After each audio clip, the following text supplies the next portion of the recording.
People who have straight up rage quit a job. What was the final straw? Many years ago, while working in a manufacturing facility, my boss came into work already mad because his wife served him divorce papers. Saying, "Good morning," was apparently enough to set him off. He picked up a wrench from the table and threw it at my head. I ducked, it missed. Then I just closed my toolbox and wheeled it to the truck. Story 2. Not me, but a colleague once wrote a long stinker of an email, hit send at 10:30 a.m., and exited the building immediately. He blind copied all receivers but sent it to multiple departments of a large multinational I was working at, and no one knew who did or didn't get the email, except for the gasps and OMGs around the office. He was completely disgruntled and went in on multiple managers, supervisors, and various colleagues with absolute venom. It was amazing. Still the best work email I've ever received. And some crap he called out actually had to be addressed by management. It brought about a lot of positive change. If you're out there, Khalil, that was awesome. Story 3. I never have, but my favorite example was when a coworker in student transportation, who had finally gotten a position she wanted after years of suffering through stress in another, was called by management over the summer and told she was being reassigned to the stressful position because no one else wanted to do it. She had fought too long and hard to get what she wanted. Her immediate response was, "Then tell me what I need to do to resign." She did, and she's been at peace with her decision ever since. Story 4. I was waiting tables while I was in grad school. I had requested a weekend off far in advance, right after I got my syllabus, because there was a seminar pertinent to a class. Our professor expected us to go and write a paper. It was a decent chunk of our grade. The weekend comes up and lo and behold, I'm scheduled doubles Friday through Sunday. I hunt down the manager and say, "I can't do that. I've given months' notice." She pulls the, "Requests are just requests, not guarantees," and I tell her point blank, I will fail this class if I don't go. She shrugged and said, "That isn't my problem." I told her, "Is now," and left. Like hell I was going to fail a class for my master's degree waiting tables at a freaking rainforest cafe. Story 5. One of my roommates was working at a retail store in the mall in college. He told the manager, "Finals are coming up, so I can't work Monday, Tuesday, or Friday, but all other days are open." Comes in the Saturday before, and he's only scheduled for Monday, Tuesday, and Friday. He was like, what the heck? His manager actually asked him, "What's more important, your education or your career with Hollister?" He worked part-time and his parents were pretty well off, so he said, "Well, I guess my education is more important than a part-time retail job that I'm only working for beer money. Have fun with your career at Hollister," and walked off the job. We just couldn't believe his manager thought that was a convincing argument. Career at Hollister, get out of here. I'm a big believer that there are no, bad jobs, really. Obviously save some extreme examples, but no one should be put down because of what they do for work, basically. However, if you are in the mall asking a kid in college, what's more important, your education or your career with Hollister, you need a bit of a reality check, I think. Story 6. At one office job, I quit after the first day because the lady training me would ignore me when our manager wasn't around, and I caught her snooping through my purse when I went to the bathroom. At another job at a clinic, I quit after a month because they made me do a solo receptionist shift without training me on what I needed to do to open the clinic, and then I got yelled at for not knowing what to do in front of patients. It was so bad some of the patients came up to me after and asked if I was okay. Story 8. I was flat out lied to about the position. It was a management position at a residential mental health facility, and I had taken it, leaving a great paying but stressful position because it wouldn't require travel and was supposed to be much more laid back. On top of many other issues, I ended up having to work 8 hours straight without a single day off, even weekends and one holiday. So after a very heated meeting with upper management where one person was flat out lying to cover their own butt, I sent a resignation email from the parking lot. Story 8. One very busy night while waitressing, I was standing at a table of 12 in the middle of taking their order when another waitress came up to me and said our boss wanted us in their office that instant. So I leave my full section in the middle of chaos to go see what the problem is. My boss began to chew us both out because the other girl asked if I would switch shifts with her and I had agreed. I didn't say anything but was obviously annoyed because I just left all my tables thinking there was some sort of emergency. My boss looked at me and asked why I looked mad. I told him, I feel like this could have been sorted without me. If you didn't want her to leave early, you could have just told her no instead of pulling me away from our customers. They said, if you're gonna have an attitude, get your crap and leave. I said okay, and went to transfer my tables. I was over it. I'd worked there 3 years, and the owners were alcoholics that treated us like garbage and spent all of the money on themselves instead of getting ingredients to make food or paying their employees. The other waitress came back out and said our boss wanted me back in the office. I went in and they said, put your apron back on, you're not fired. And I said, you're both freaking crazy if you think you can treat people the way you do and expect them to want to work for you. And I walked out. As I was leaving, they came out behind me saying I would regret it and I was never allowed back if I left. I threw up my middle finger and continued walking. The funny part is I let my boyfriend take my car to work that night, so I had to walk a mile home and break into my house.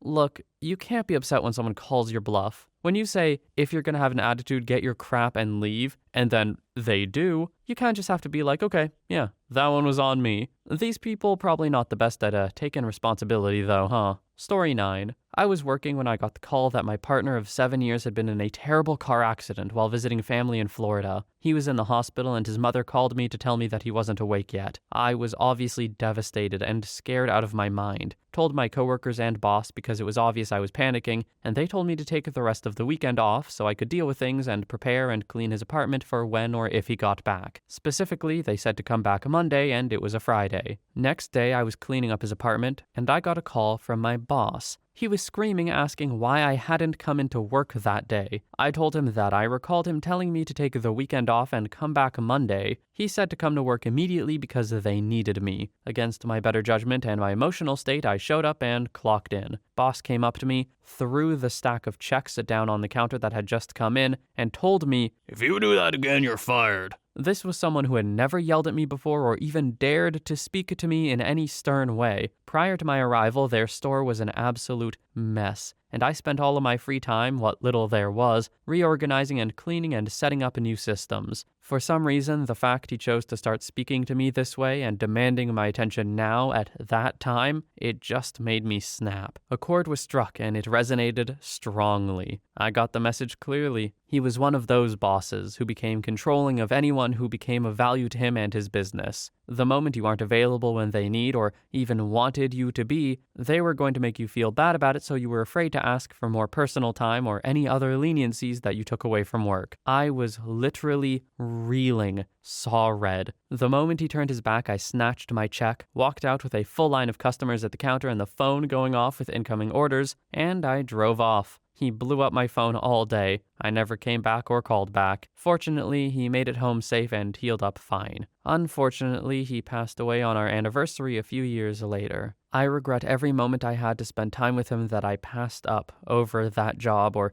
any other job for that matter. I genuinely don't understand OP's boss here. Was it a weird manipulation tactic, or did they really just forget what was going on? Because if they told OP, don't come in, and OP didn't come in, that just makes sense. Something funky's going on with that boss. Story 10. Godfather's Pizza. The manager wouldn't give me my paycheck at 8 p.m. on a Sunday because the money might not be in the account yet, but I could pick it up 9 a.m. Monday. This was decades ago before direct and mobile deposits. The bank wouldn't be open until the next day anyway. All of the paychecks were literally in his hand at that moment. There were lots of issues before that, but that was the final sign that the manager was completely uninterested in reason. In the next few weeks, nearly everyone else quit. Then the manager was finally fired. Story 11. I used to work at the Home Depot years ago as a head cashier. This was in 2003 to 2005. I didn't personally experience this, but I had a lot of the lot guys coming to me telling me that there was one in particular that was giving them problems. He would frequently treat them like he was management without actually being management. He would also stand around doing nothing while they were working. I ended up firing him. My boss gave me hiring and firing powers. I hated having to fire somebody, but after having 6 different people come to tell me that he was a problem, I had to do it. Story 12. Was having a meeting with the boss who was a difficult guy to work with. He stood up and punched the wall. He didn't do it jokingly. He bare-knuckled, went at the wall of his own office like he was in the gym hitting a punching bag. I sat there in astonishment for about 2 seconds, then stood up and left. Cleared out my desk, exited through the back door without a word to anyone. There's no place for that conduct in the professional world, even if the guy does own the company. Story 13. Was promised that if I got my accounting degree, they would move me to IA so I could get hours toward my CPA. I worked my butt off. I graduated, and the boss said, "Yeah, we're gonna move you to customer service. Sound good?" Stayed late that night drafting a company-wide screw you email. Probably shouldn't have done that in hindsight, but some bridges just beg to be burned. Story 14. Had a sweet schedule working security in a Class A office building. 3 swings, 2 p.m. to 10 p.m. and 2 graves, 10 p.m. to 6 a.m. per week. My weekend was Friday and Saturday. The graves were actually really chill and easy to deal with. I liked them, but only 2 of them. Then we get a new security company. All the supervisors are fired and new ones from the new company are brought in. Suddenly, I'm working 5 graves. I ask for a chance to swing. No dice. They offer to move me to a different site. It's 5 graves again. I find out my old supervisor is now working as a security manager at a local mall. I give him a call and he offers me a job, and I took it. Grabbed my uniform from the old company, drove to the office, walked it,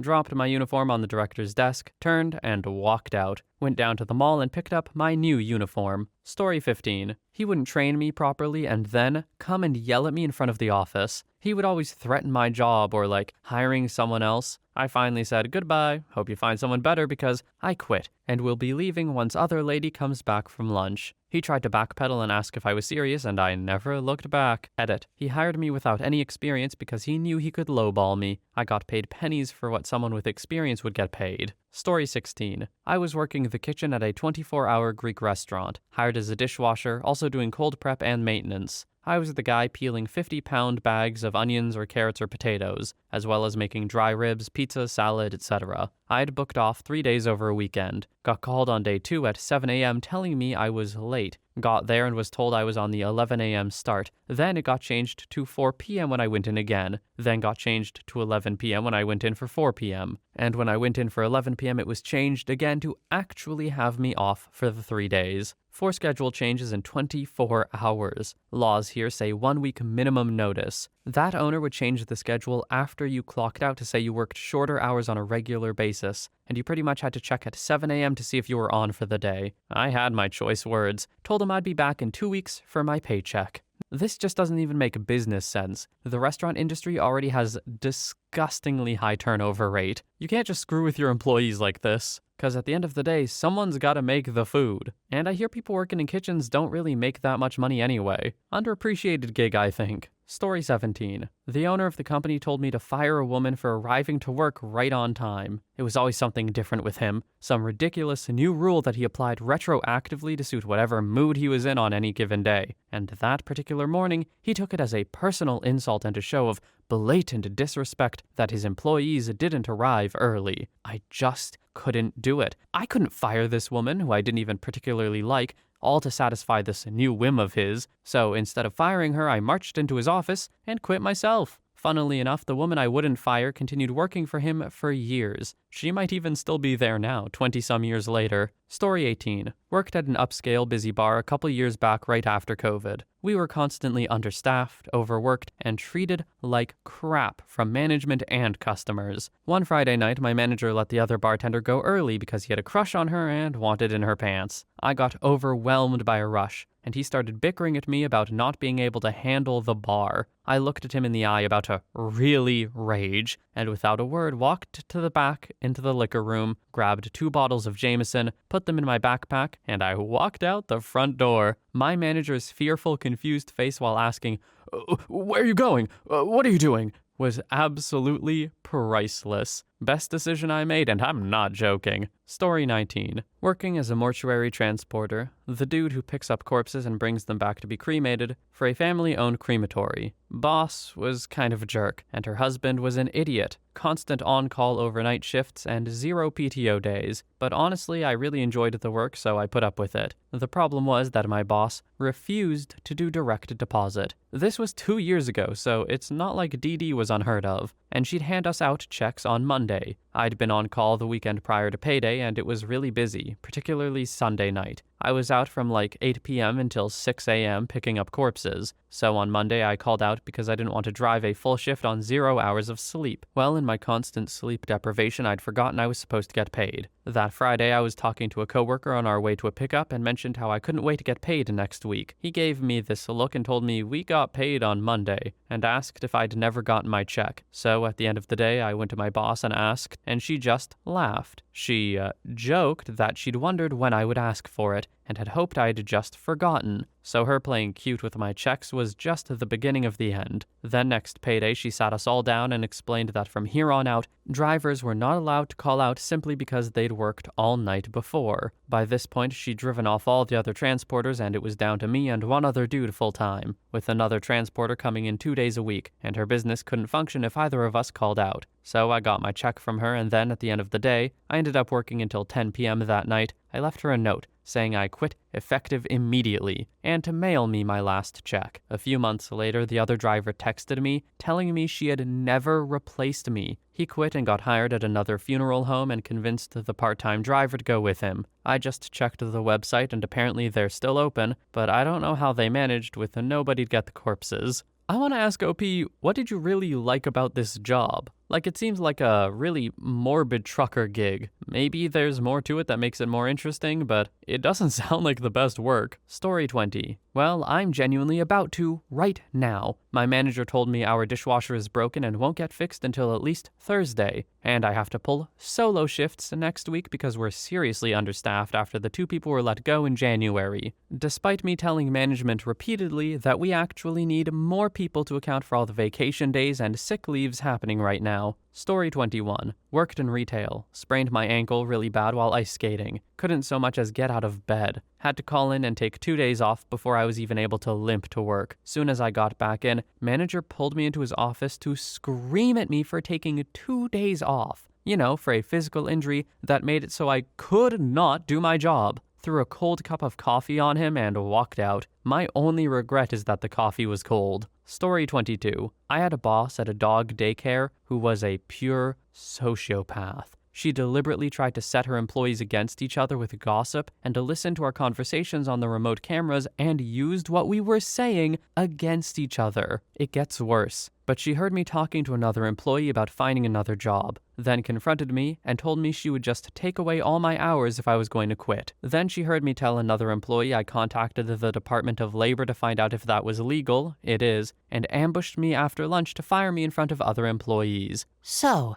I heard you called the Labor Department about your hours. That won't be necessary. And at this point I realized this is the only chance I'm going to get to unload on her, and I'm taking it. I went off. I unleashed the beast for 10 straight minutes right in her freaking face. I told her about when we lied to her face about throwing away shock collars she used on the customers' dogs without their knowledge or consent, how she's a miserable, ugly human being, the employees hate her, we all dread her coming in because she screws everything up, how she was so stupid, her husband is a predator and probably assault her, raked her over the coals about the time she forgot a customer's dog in the car for 3 hours in May and then lied to a customer about it. I remember at one point I yelled, "Didn't you ever wonder why everyone who quits this absolute crapple has nothing good to say about working here? It's you. You are a miserable female dog." And eventually I gave her the finger, said screw this and screw you too, 'cause I'm out. I talked to one of the employees who witnessed the entire thing later and he said, "Well, you made a lot of good points." Story 23. Wanted to take long service leave holidays but got denied because, quote, "We're too busy right now." A few months later wanted to take long service leave holidays but got denied because, "We're too busy right now." A few months later wanted to take long service leave holidays got denied because, "We're too busy right now." I replied to that email with my resignation, handed in my pass to security, and walked out the door. Story 24. He literally gave me 72 hours worth of work and insisted it be completed in 36. When I pointed out the inconsistency, he said, "Do what you can." And when I submitted it, he called me from vacation to scream at me about mistakes. I deleted everything, walked away, blocked him on everything. And to be clear, I mean